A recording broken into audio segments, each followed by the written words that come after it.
Hello friends, welcome to your channel अभी teacher academy. Friends, इस video में मैं यूपी टेट सीडीपी का प्रैक्टिस सेट लेकर आई हूँ। इससे पहले मैं सीडीपी का 8 प्रैक्टिस सेट करवा चुकी हूँ। ये 9वां प्रैक्टिस सेट है। तो चलिए फ्रेंड्स, क्लास को स्टार्ट करते हैं। क्वेश्चन है, विद्या या विमुक्तये शिक्षा का उद्देश्य किस विचारधारा का मानना है? विद्या या विमुक्तये शिक्षा का उद्देश्य किसी विचारधारा का मानना है? ऑप्शन ए है आदर्शवादी, बी है प्रकृतिवादी, सी है अस्तित्ववादी, डी है प्रयोजनवादी। विद्या या विमुक्तये शिक्षा का उद्देश्य आदर्शवादी विचारधारा का मानना है। इसका राइट आंसर ऑप्शन ए है आदर्शवादी। बढ़ते हैं नेक्स्ट क्वेश्चन की तरफ। क्वेश्चन है, गेस्टाल्ट मनोवैज्ञानिक सिद्धांत पर आधारित शिक्षण सूत्र है। गेस्टाल्ट मनोवैज्ञानिक सिद्धांत पर आधारित कौन सा शिक्षण सूत्र है? ऑप्शन ए है सूक्ष्म शिथिल, बी है पूर्ण अंश, सी है विशिष्ट से समान, डी है ज्ञात से अज्ञात।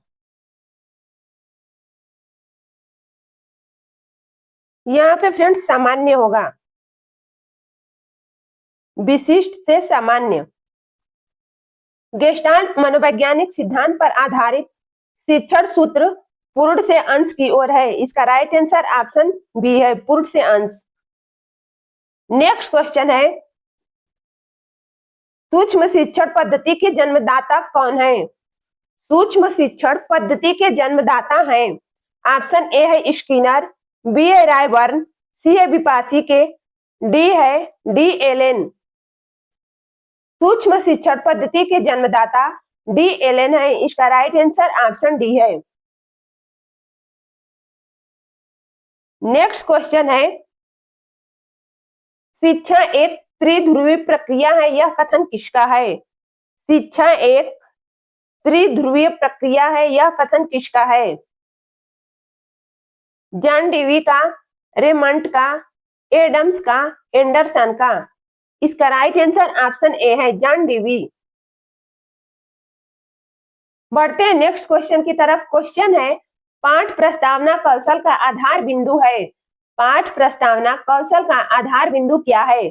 परिवार है, पाठ है, पूर्व ज्ञान है, पाठ्यक्रम है। तो फ्रेंड्स, पाठ प्रस्तावना कौशल का आधार बिंदु पूर्व ज्ञान है। इसका राइट आंसर ऑप्शन सी है, पूर्व ज्ञान।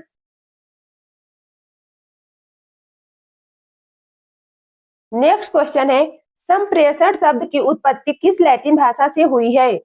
संप्रेषण शब्द की उत्पत्ति किस लैटिन भाषा से हुई है? ऑप्शन ए है कम्युनिस्ट, बी है कम्युनिकल, सी है कानूनिकेस, डी है इनमें से कोई नहीं। तो फ्रेंड्स, संप्रेषण शब्द की उत्पत्ति कम्युनिस्ट लैटिन शब्द से हुई है। इसका राइट आंसर ऑप्शन ए है, कम्युनिस्ट। बढ़ते हैं नेक्स्ट क्वेश्चन की तरफ। क्वेश्चन है, संप्रेषण के प्रकार हैं। संप्रेषण के कितने प्रकार होते हैं? ऑप्शन ए है 4, बी है 1, सी है 3, डी है 2। संप्रेषण के 2 प्रकार होते हैं। इसका राइट आंसर ऑप्शन डी है, 2। पहला व्यक्तिगत, दूसरा सामूहिक। नेक्स्ट क्वेश्चन है, ब्लूम के अनुसार शिक्षण के उद्देश्य हैं। ब्लूम के अनुसार शिक्षण का उद्देश्य है। ऑप्शन ए है ज्ञानात्मक उद्देश्य, बी है भावात्मक उद्देश्य, सी है क्रियात्मक उद्देश्य, डी है उपयुक्त सभी।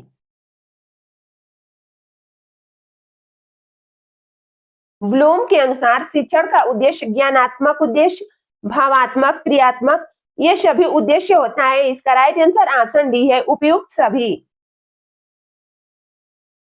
नेक्स्ट क्वेश्चन है, ब्रेल विधि संबंधित है। ब्रेल विधि किससे संबंधित है? श्रवण दोष से, मानसिक दोष से, अपंगहीनता से, दृष्टि दोष से।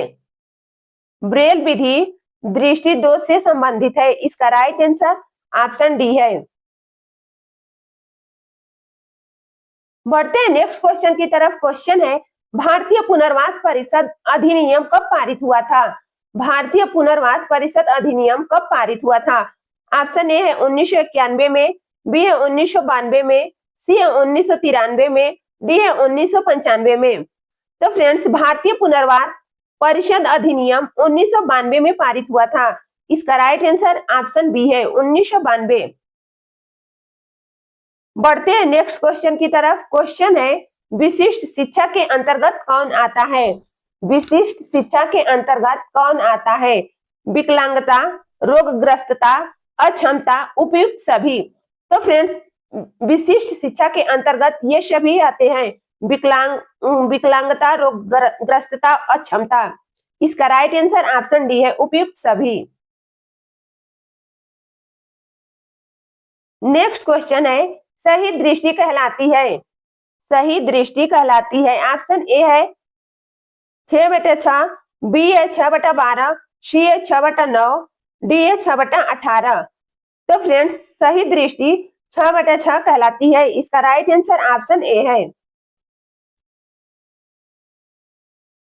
नेक्स्ट क्वेश्चन है, कौन सा नवजात शिशु का प्रतिवर्त नहीं है जो प्रारंभिक संज्ञान को सहारा देता है? नवजात शिशु का प्रतिवर्त नहीं है जो प्रारंभिक संज्ञान का सहारा देता है। ऑप्शन ए चूसना, बी है जड़ना, सी है केंद्रीकरण, डी है पकड़ना। इसका राइट आंसर ऑप्शन सी है केंद्रीकरण।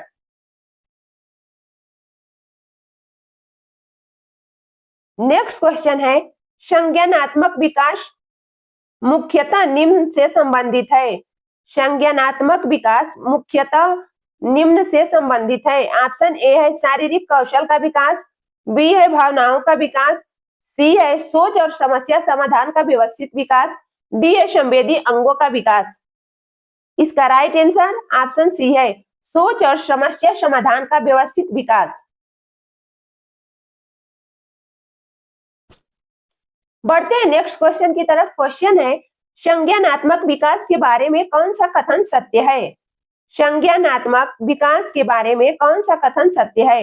ऑप्शन ए है यह यादृच्छिक और अप्रत्याशित होता है, बी है यह विशुद्ध रूप से जैविक होता है, समाज से प्रभावित नहीं होता, सी है यह व्यवस्थित होता है और सामाजिक परिस्थितियों से प्रभावित होता है, डी है यह केवल किशोरावस्था में होता है। संज्ञानात्मक विकास व्यवस्थित होता है और सामाजिक परिस्थितियों से प्रभावित होता है। इसका राइट आंसर ऑप्शन सी है, यह व्यवस्थित होता है और सामाजिक परिस्थितियों से प्रभावित होता है। बढ़ते हैं नेक्स्ट क्वेश्चन की तरफ। क्वेश्चन है, शिक्षकों के लिए संज्ञानात्मक विकास को समझने का मुख्य लाभ है।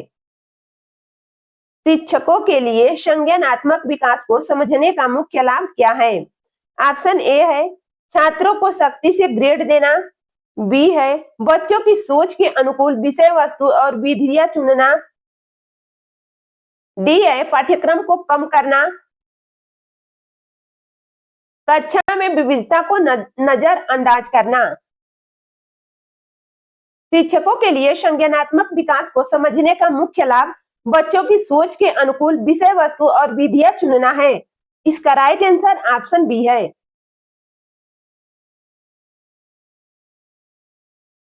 नेक्स्ट क्वेश्चन है, किसी नई वस्तु की व्याख्या करने के लिए किसी मौजूदा योजना का उपयोग करना कहलाता है। किसी नई वस्तु की व्याख्या करने के लिए किसी मौजूदा योजना का उपयोग करना क्या कहलाता है? ऑप्शन ए है समायोजन कहलाता है, बी है आत्मसातीकरण कहलाता है, सी है संतुलन कहलाता है, डी है वर्गीकरण कहलाता है। तो फ्रेंड्स, किसी नई वस्तु की व्याख्या करने के लिए किसी मौजूदा योजना का उपयोग करना आत्मसातीकरण कहलाता है। इसका राइट आंसर ऑप्शन बी है, आत्मसातीकरण। नेक्स्ट क्वेश्चन है, नई जानकारी को संभालने के लिए पुरानी योजना को बदलना या नई योजना बनाना कहलाता है। नई जानकारी को संभालने के लिए पुरानी योजना को बदलना या नई योजना बनाना क्या कहलाता है? आत्मसातीकरण कहलाता है, समायोजन कहलाता है, संरक्षण कहलाता है, अहम केंद्रितता कहलाता है। इसका राइट आंसर ऑप्शन बी है, समायोजन। नई जानकारी को संभालने के लिए पुरानी योजना को बदलना या नई योजना बनाना समायोजन कहलाता है। नेक्स्ट क्वेश्चन है, किस मनोवैज्ञानिक ने रुदन को आपातकालीन श्वसन माना है? किस मनोवैज्ञानिक ने रुदन को आपातकालीन श्वसन माना है? ऑप्शन ए है रूबेल, बी है हाविंगहार्ट, सी है फ्रैंक, डी है विलिंगवर्थ। इसका राइट आंसर ऑप्शन ए है रूबेल।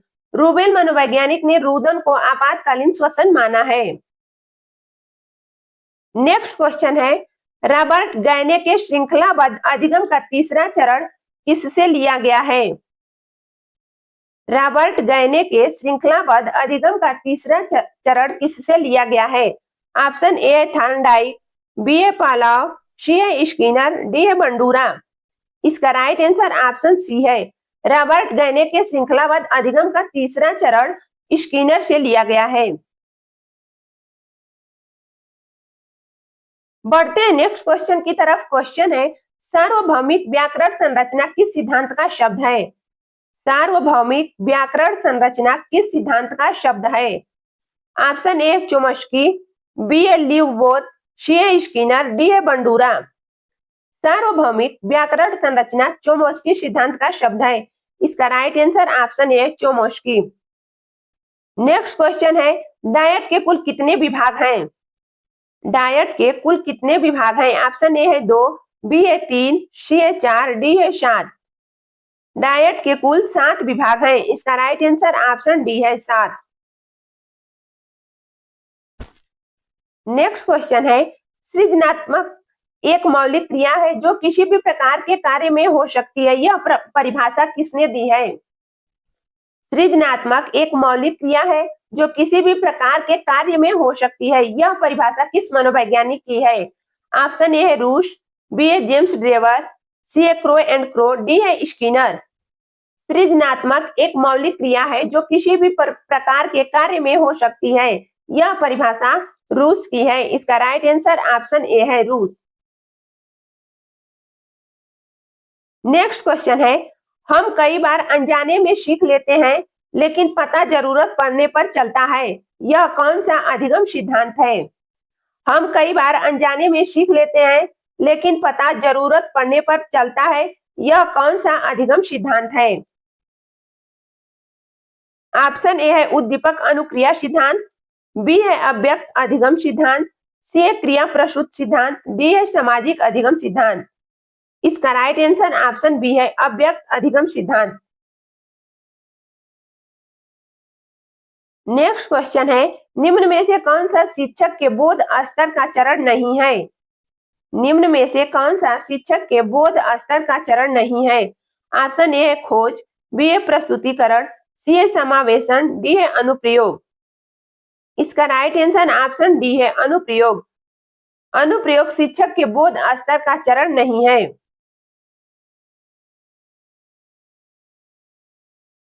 नेक्स्ट क्वेश्चन है, 2001 में लाई गई ब्लूम की टेक्सोनोमी में संज्ञानात्मक क्षेत्र के 1956 के 6 चरणों में से कौन सा चरण नहीं है? 2001 में लाई गई ब्लूम की टेक्सोनोमी में संज्ञानात्मक क्षेत्र के 1956 के 6 चरणों में से कौन सा चरण नहीं है? ऑप्शन ए है ज्ञान, बी है अनुप्रयोग, सी है विश्लेषण, डी है संश्लेषण। इसका राइट आंसर ऑप्शन डी है संश्लेषण।